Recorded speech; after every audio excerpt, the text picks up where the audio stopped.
अस्सलामु अलैकुम वरहमतुल्लाहि वबरकातुहू। बिस्मिल्लाहिर रहमानिर रहीम।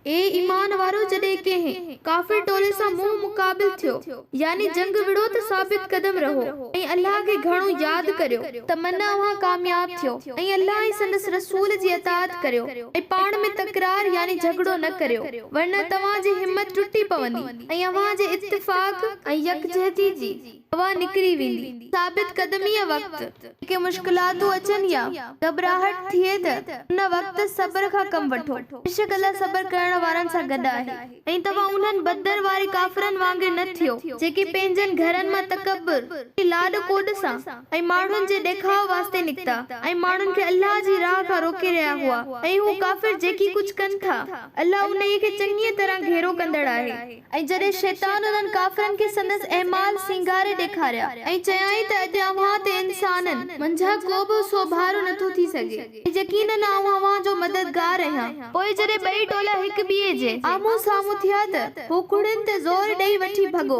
ऐं चयाईं त बेशक आउं अव्हां खां बरी आहियां, बेशक आउं उहो कुझु ॾिसी रहियो आहियां यानी मोमिननि जी मदद लाइ आसमान मां लहंदड़ मलाइकनि खे ॾिसी रहियो आहियां जो क़ौमी नथा ॾिसो। बेशक आउं अल्लाह खां डिॼां थो ऐं अल्लाह सख़्त सज़ा ॾींदड़ आहे।